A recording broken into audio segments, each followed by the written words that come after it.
Hello বন্ধুরা, আসসালামু আলাইকুম।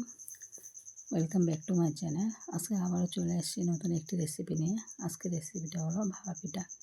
শীত তো প্রায় চলে গেছে, আর পিঠে খাওয়ার নেই, কিন্তু আজকে আমি আবারও একটি বানিয়ে দেখাচ্ছি পিঠাটা। হাতের কাছে চালের গুঁড়ো না থাকলে এভাবে আপনারা খুব সহজেই একটি পিঠা বানিয়ে নিতে পারেন। ভাপা পিঠা সুজি দিয়ে খুব সহজে ভাপা পিঠা বানানো হয়ে যাবে। দেখুন, আমি প্রথমে একটি পাত্র নিয়েছি, তার মধ্যে আমি 1 কাপ পরিমাণে সুজি দিয়েছি।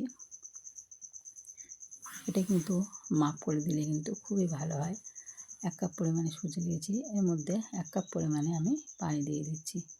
এটা কিন্তু দুধ দিলেও চলে, কিন্তু আমি পানিটা দিচ্ছি। দুধ দিলেও কিন্তু টেস্টটা খুব সুন্দর হয়। পানিটা দিয়ে আমি এই ব্যাটারটাকে ভিজিয়ে রাখবো। পুরো আমি একটু অল্প করে নুন দিয়েছি, 1 চামচের মতো নুন দিয়ে ব্যাটারটাকে ভিজিয়ে রাখতে হবে। 5 থেকে 10 মিনিটের জন্য আমি ভিজিয়ে রেখে দিচ্ছি। যেহেতু সুজিটা একটু ফুলে যাবে, তার জন্য আমি ভিজিয়ে রাখলাম। ভিজিয়ে রেখে আমি চুলায় চলে আসছি। আমি চুলায় একটি কড়াই বসিয়ে দিয়ে কড়াইতে আমি আগের থেকে একটি নারকেল কুড়িয়ে রেখেছিলাম, সেই নারকেলটা আমি দিয়ে দিয়েছি। আর নারকেল দিয়ে পরিমাণ মতো আমি গুড় দিয়ে দিচ্ছি। এটা আখের গুড়। গুড়টা দিয়ে ভালো করে জাল করে নেব। পুরো এটা তো ডোটা তৈরি করার জন্য ভালো করে এটা আমি জাল করে নিচ্ছি। যে সুজির মধ্যে যে পুরটা তৈরি থাকবে, সেই পুরটা তৈরি করার জন্য আমি নারকেলটা দিয়ে ভালো করে এটা জাল করে নিচ্ছি। একটু চিটচিট ভাব আসবে, তখনই জাল হয়ে যাবে। দেখুন, দেখতেই পাচ্ছেন পুরো চিট ভাব এসে গেছে। আমি এটা এবারে নামিয়ে নেব। ভালো করে হয়ে গেছে পুরো। দেখুন, পুরো চিটচিট ভাব হয়ে গেছে। আমি এটা এবার নামিয়ে নিচ্ছি। নামিয়ে নিয়ে একটু ঠান্ডা করে নেব। এরপর 10 মিনিট পর আমি ফিরে আসলাম। দেখুন, সুজিটা পুরো ফুলে গেছে। আমি ভালো করে একটু নাড়াচাড়া দিতে হবে। ভালো করে একটু নাড়াচাড়া দিয়ে আমি আর একটু পানি লাগলে অল্প করে দিতে হবে, না লাগলে কোনো ব্যাপারই নেই। আর একটু হালকা একটু পানি লাগবে। আমি কিন্তু এর মধ্যে 1/2 চামচ একটু বেকিং সোডা দিয়েছি। বেকিং সোডাটা দিলে ভালো হবে, ওই জন্য দিয়ে অল্প করে একটুখানি পানি দিয়েছি। পানিটা দিয়ে আমি পুরোপুরি ব্যাটারটা তৈরি করে নেব। ভালো করে একটু ঘুটে দিয়ে একটু ভালো করে আমার দেখুন ব্যাটারটা তৈরি হয়ে গেছে।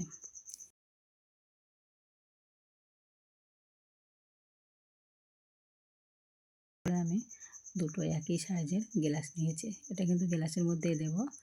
গ্লাস নিয়ে আমি ওর মধ্যে একটু করে তেল ব্রাশ করে দিয়ে দেবো। অল্প একটু করে তেল দিয়ে আমি ব্রাশ করে দিয়ে দেবো। ওটা কিন্তু এই ব্যাটারটা হওয়ার পরে খুব সহজে এটা উঠে আসবে, তার জন্য আমি তেলটা ব্রাশ করে নিচ্ছি। অল্প করে একটু তেল দিয়ে আমি ব্রাশ করে নিচ্ছি।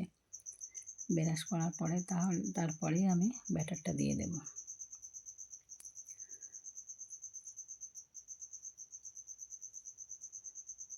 এটা কিন্তু খুব সহজেই বানানো হয়ে যায়। হাতের কাছে চালের গুঁড়ো না থাকলে কিন্তু এভাবে বানিয়ে নিতে পারবেন। খুব সহজেই এটা বানানো হয়ে যাবে।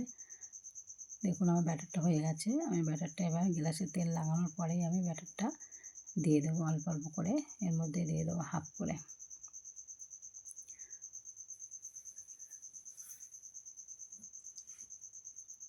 হাফ করেই দিতে হবে, কেননা এটা যখন ভাপাতে দেওয়া হবে তখন কিন্তু এটা ফুলে যাবে, সেই জন্য এটা হাফ করেই দিতে হবে।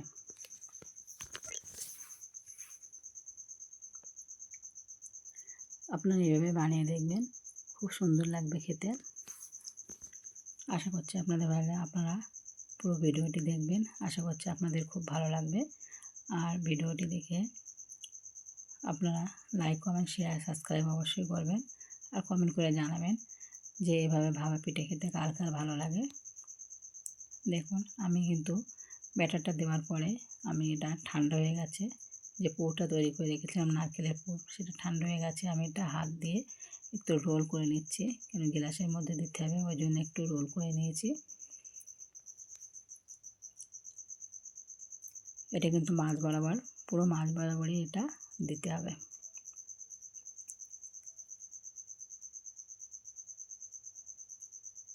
মাছ বরাবর এভাবে আমি বসিয়ে দিচ্ছি। বসিয়ে দিয়ে আবারও আমি চুলায় চলে এসেছি। চুলে কিন্তু আগের থেকে একটি পাত্রে আমি পানি ফোটাতে দিয়েছি। পানিটা ফুটে উঠছে, দেখুন পানিটা ফুটছে।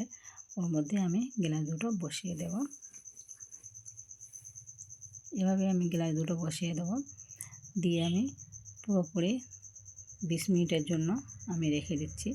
20 মিনিটের জন্য এটা ঢাকা দিয়ে আমি রেখে দেবো। 20 মিনিট পরে আবারও ফিরে আসবো। দেখুন 20 মিনিট পরে ফিরে এসেছি, পুরোপুরি রেডি হয়ে গেছে। পুরো রেডি হয়ে গেছে। আমি একটা টুথপেস্ট দিয়ে চেক করছি। টুথপেস্ট দিয়ে চেক করছি, দেখুন এর মধ্যে কিছুই লেগে নেই, পুরোপুরি এটা রেডি হয়ে গেছে। পুরো রেডি হয়ে গেছে। এবার আমি এটা তুলে নিয়ে একটু ঠান্ডা করার জন্য রেখে দেবো। ঠান্ডা করার জন্য রেখে দিয়ে তারপরে আমি এটা বার করব। দেখুন অল্প একটু ঠান্ডা হয়ে গেছে। আমি এবার এটা বার করে দেখিয়ে দিচ্ছি। খুব সহজেই কিন্তু এটা উঠে আসবে। একটু চাকুর সাহায্যে একটু চারি সাইডটা একটু আমি কেটে নেব। চারি সাইডটা একটু আমি ছাড়িয়ে নেব, নিয়ে কিন্তু এটা বার করব। খুব সহজেই কিন্তু এটা বার হয়ে আসবে। দেখুন খুব সহজে বার হয়ে এসছে। খুব সুন্দর হয়েছে, খেতেও কিন্তু দারুণ সুন্দর। আপনারা অবশ্যই এটা বাড়িতে ট্রাই করে দেখবেন, খুব সহজেই এটা বানানো হয়ে যাবে।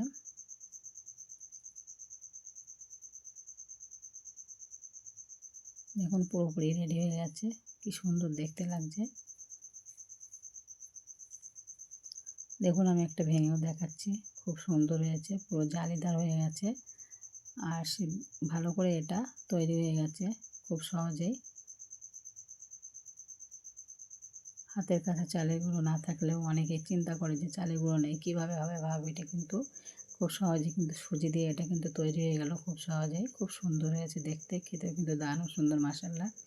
আপনারা অবশ্যই এটা ট্রাই করে দেখবেন আর কমেন্ট করে জানাবেন যে কার কার এটা ভালো লাগলো। কমেন্ট করে অবশ্যই জানাবেন কেমন লাগলো এই রেসিপিটা। আমার ভিডিওটা এই পর্যন্ত ছিল, আবারও ফিরে আসবেন নেক্সট ভিডিওতে। আল্লাহ হাফেজ।